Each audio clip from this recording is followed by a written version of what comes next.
इम्रे केरतेस। इम्रे केरतेस Hungary के महान उपन्यासकार और निबंधकार थे। उन्हें 2002 में साहित्य का नोबेल प्राइज प्रदान किया गया। वे विशेष रूप से हॉलोकॉस्ट में अपने अनुभवों और उन अनुभवों के आधार पर लिखे साहित्य के लिए प्रसिद्ध हैं। इम्रे केरतेस का जन्म 9 नवंबर 1929 को बुडापेस्ट, हंगरी में हुआ था। उनके पिता एरन कर्टेस थे और उनकी माता जूलिया जैकब थीं। उनका परिवार यहूदी था। उनका बचपन बुडापेस्ट में बीता। द्वितीय विश्व युद्ध के दौरान उनकी जिंदगी पूरी तरह बदल गई। 1944 में केवल 14 वर्ष की उम्र में उन्हें नाजी अधिकारियों ने गिरफ्तार कर लिया। उन्हें पहले आउशविट्स और फिर बुचेनवाल्ड तथा अन्य कॉन्सेंट्रेशन कैंप्स में भेजा गया। उन्होंने वहां अत्यंत कठिन परिस्थितियों में जीवन बिताया। भूख, बीमारी, जबरन मजदूरी और लगातार मृत्यु के भय का अनुभव किया। 1945 में युद्ध समाप्त होने के बाद वे बुडापेस्ट लौटे। हॉलोकॉस्ट का यह अनुभव उनके पूरे साहित्यिक जीवन का केंद्रीय विषय बन गया। युद्ध के बाद उन्होंने शिक्षा पूरी की और कुछ समय पत्रकारिता तथा अनुवाद का काम किया। उन्होंने जर्मन साहित्य की कई रचनाओं का हंगेरियन में अनुवाद किया। विशेष रूप से नीचे, फ्रॉयड, हॉफमनस्थल और विटगेनस्टाइन जैसे लेखकों और विचारकों से उनका गहरा बौद्धिक संबंध बना। उनकी सबसे प्रसिद्ध रचना फेटलेसनेस है। यह उपन्यास 1975 में प्रकाशित हुआ। इसमें एक किशोर लड़के की कहानी है जिसे कॉन्सेंट्रेशन कैंप में भेज दिया जाता है।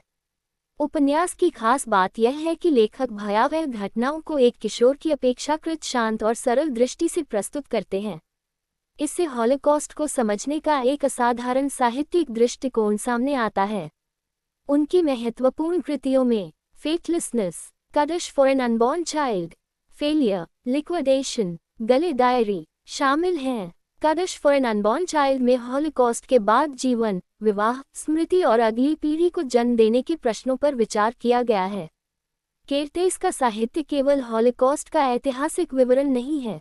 वे एक गहरा प्रश्न उठाते हैं। अत्याचार और तानाशाही के बीच व्यक्ति अपनी स्वतंत्रता और पहचान को किस प्रकार बचा सकता है। उनकी रचनाओं में स्वतंत्रता, नियति, स्मृति, अस्तित्व और नैतिक जिम्मेदारी प्रमुख विषय हैं। युद्ध के बाद हंगरी में साम्यवादी शासन स्थापित हुआ। केरतेस का साहित्य तत्काल लोकप्रिय नहीं हुआ और उन्हें लंबे समय तक आर्थिक कठिनाइयों का सामना करना पड़ा। उनकी रचनाओं को व्यापक अंतर्राष्ट्रीय पहचान काफी बाद में मिली। 2002 में इम्रे केरतेस को साहित्य का नोबेल प्राइज मिला। नोबेल समिति ने उन्हें ऐसी साहित्यिक रचना के लिए सम्मानित किया जिसमें इतिहास की अत्यंत क्रूर परिस्थितियों के बीच व्यक्ति के अनुभव और अस्तित्व की नाजुकता को प्रस्तुत किया गया। वे हॉलोकॉस्ट से बचे उन साहित्यकारों में से थे जिन्होंने अपने अनुभव को साहित्य के माध्यम से विश्व के सामने रखा। केरतेस ने अल्बीना कर्टेस से विवाह किया था। बाद में उन्होंने मैग्डा कर्टेस से विवाह किया। वे जीवन के अंतिम वर्षों में बुडापेस्ट और बर्लिन के बीच रहे। 31 मार्च 2016 को बुडापेस्ट, हंगरी में इम्रे केरतेस का निधन हुआ। वे 86 वर्ष के थे। इम्रे केरतेस की सबसे बड़ी साहित्यिक उपलब्धि ये थी कि उन्होंने हॉलोकॉस्ट जैसे अत्यंत भयावह ऐतिहासिक अनुभव को एक व्यक्ति की स्वतंत्रता, पहचान और अस्तित्व की खोज के रूप में प्रस्तुत किया। उनकी रचनाएं ये प्रश्न उठाती हैं कि सबसे अमानवीय परिस्थितियों में भी मनुष्य अपने अस्तित्व का अर्थ कैसे खोज सकता है।